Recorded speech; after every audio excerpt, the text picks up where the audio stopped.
primeiro episódio, Pablo Escobar passou de criminoso regional a uma das figuras centrais do narcotráfico colombiano. Com o crescimento do cartel de Medellín, acumulou fortuna, influência política e poder suficiente para enfrentar diretamente o Estado.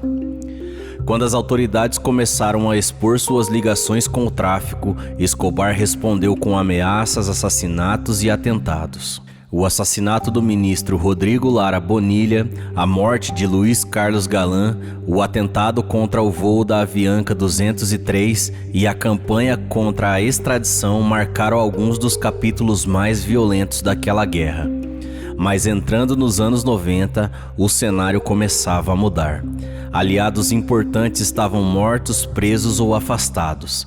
E Pablo Escobar precisava encontrar uma maneira de evitar aquilo que mais temia, ser enviado para a prisão nos Estados Unidos. A solução encontrada por ele foi extraordinária: entregar-se à justiça colombiana. Só que, como veremos, aquela prisão estava longe de significar o fim do seu poder.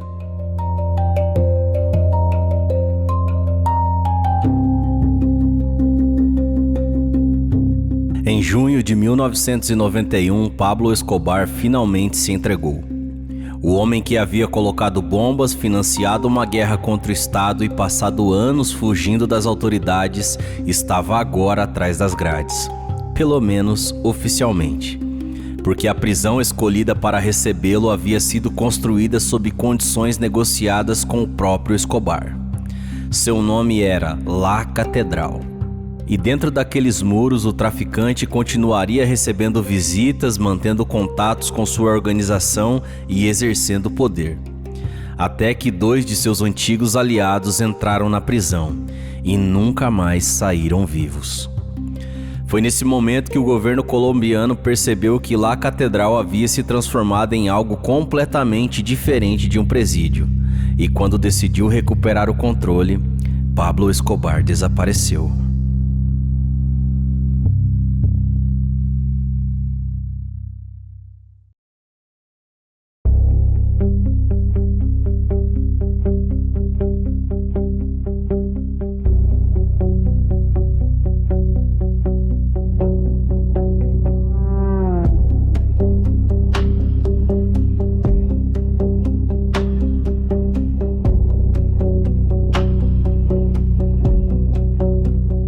No início dos anos 1990, o antigo cartel de Medellín já estava enfraquecido. Carlos Leder havia sido extraditado para os Estados Unidos. José Gonzalo Rodrigues Gacha estava morto. Gustavo Gaviria, primo e importante parceiro de Escobar, também havia morrido. Os irmãos Uchoa começaram a negociar suas entregas. O governo do presidente César Gaviria criou mecanismos que ofereciam benefícios judiciais para narcotraficantes que se submetessem à justiça. Para Pablo Escobar, a questão central continuava sendo a extradição. Ele aceitava ser preso, mas queria cumprir sua pena na Colômbia. Em 19 de junho de 1991, Escobar finalmente se entregou.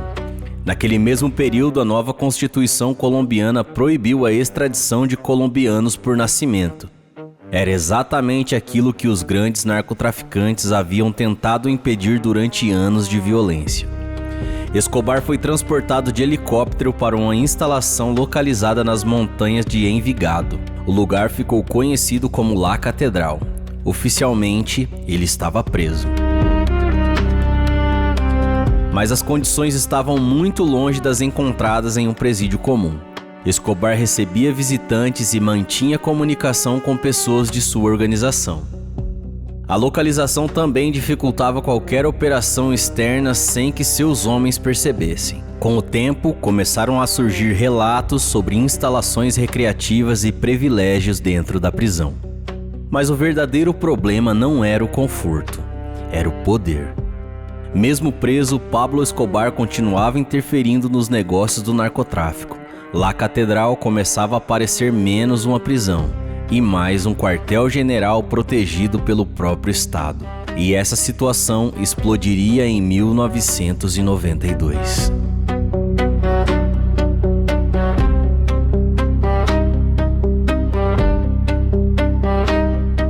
Entre os os antigos associados de Escobar estavam traficantes ligados às famílias Moncada e Galeano. Depois da fragmentação do cartel, surgiram disputas envolvendo dinheiro e suspeitas de traição. Em 1992, alguns desses homens foram chamados à La Catedral. O encontro terminou em assassinato. Investigações e documentos posteriores atribuíram a Escobar a ordem para matar antigos integrantes de sua própria organização dentro da prisão.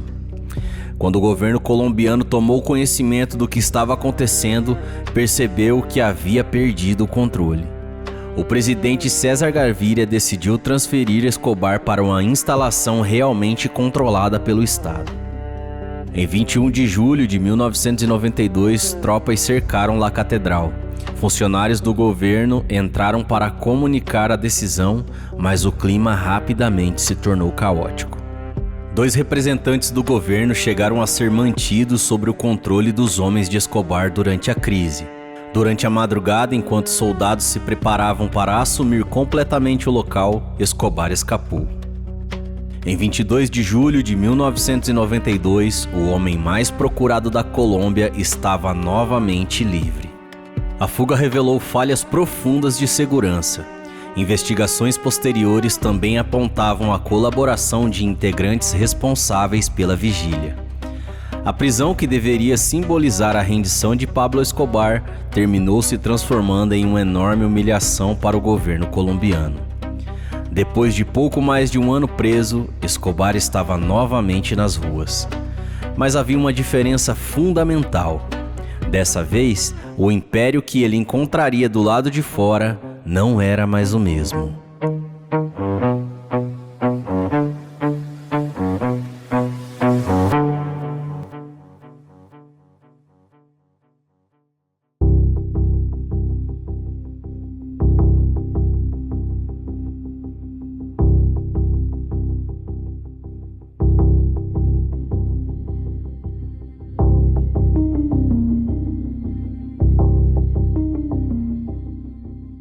Depois da fuga de La Catedral, começou a fase mais intensa da caçada. O governo colombiano reorganizou o Bloque de Búsqueda, unidade especializada responsável para localizar Escobar e destruir sua rede.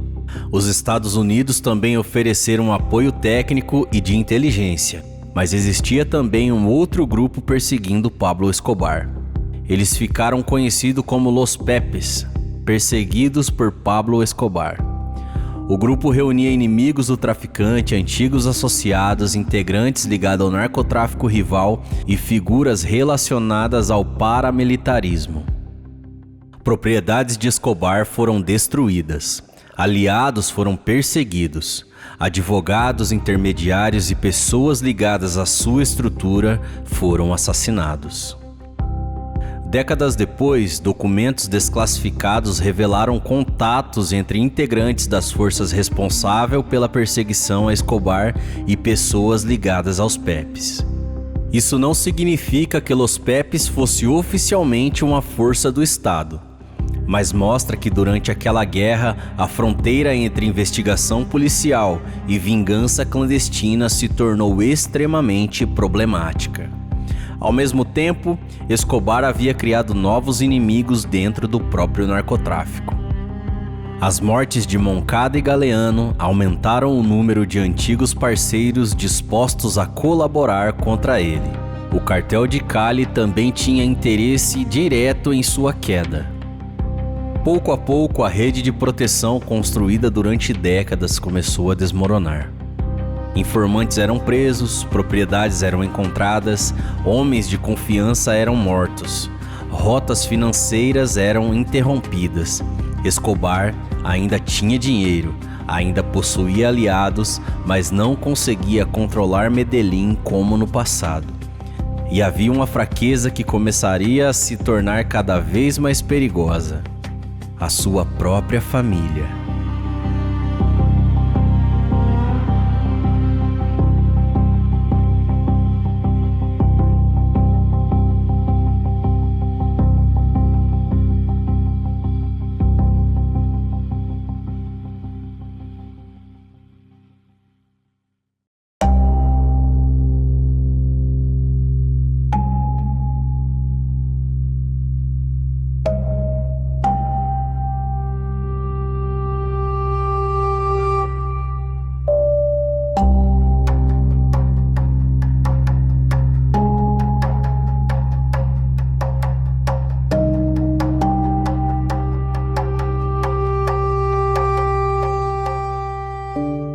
Em 1993, o cerco ao redor de Pablo Escobar estava cada vez menor. Sua esposa Maria Vitória Henão e seu filho Juan Pablo e sua filha Manuela também viviam sob enorme pressão. A família tentou deixar a Colômbia, mas não conseguiu estabelecer-se definitivamente no exterior. Escobar continuava mantendo contato com eles e isso se tornou uma oportunidade para as autoridades. O bloco de búsqueda utilizava equipamentos de rastreamento de sinais telefônicos como apoio técnico norte-americano. O processo não era imediato. Era necessário identificar uma transmissão, aproximar as equipes da região e reduzir progressivamente a área de busca. Por isso, Escobar tentava evitar ligações muito longas. Mas continuar falando com o filho também parecia ser uma necessidade pessoal. Em 1º de dezembro de 1993, Pablo Escobar completou 44 anos. Estava escondido em Medellín, sua antiga estrutura havia praticamente desaparecido e no dia seguinte ele voltou a falar por telefone com Juan Pablo. A ligação durou tempo suficiente. As equipes responsáveis pelo rastreamento começaram a identificar a origem do sinal. A busca foi se estreitando, primeiro em uma região, depois em algumas ruas, até que os investigadores concentraram a operação no bairro Los Olivos, em Medellín. Depois de anos de atentados, fugas e esconderijos, a localização de Pablo Escobar estava finalmente reduzida a uma única casa.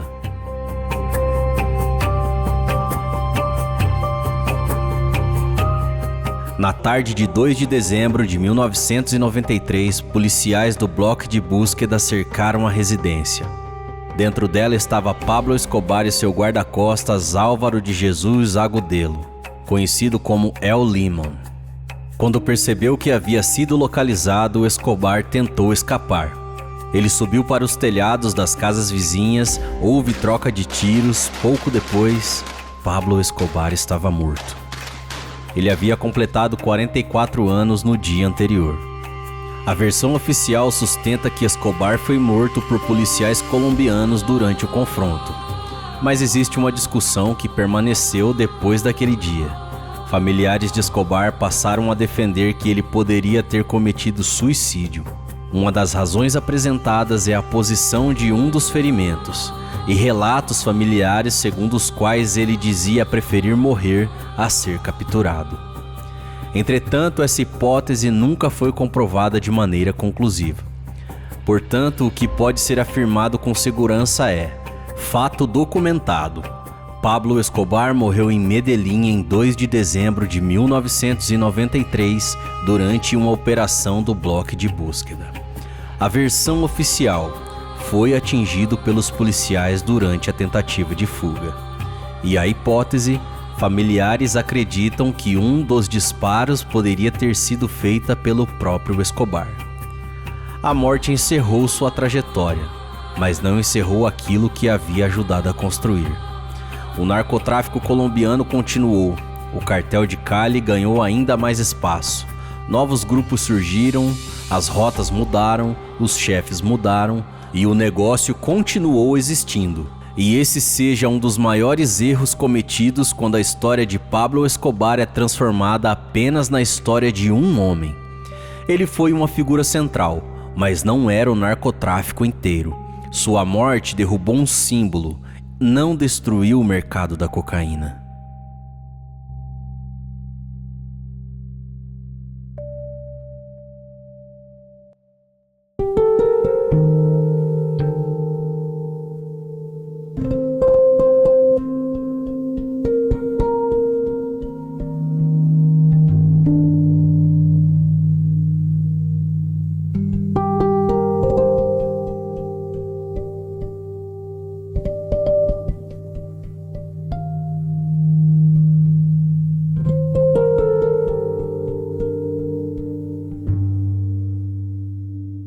Em 1991, Pablo Escobar se entregou ao governo colombiano e foi enviado para La Catedral. Mesmo preso, continuou exercendo influência sobre sua organização criminosa. Quando assassinatos dentro do presídio obrigaram o governo a transferi-lo, Escobar fugiu. Começou então uma caçada que envolveu o bloco de búsqueda, apoio norte-americano, antigos aliados transformados em inimigos e a atuação violenta de Los Pepes. Com sua estrutura cada vez mais destruída, Escobar passou a depender de poucos homens e de esconderijos dentro de Medellín. Em dezembro de 1993, uma ligação telefônica para sua família ajudou as autoridades a localizar seu esconderijo. No dia 2 de dezembro, Pablo Escobar morreu durante uma operação policial no bairro Los Olivos. O homem morreu, mas o narcotráfico continuou.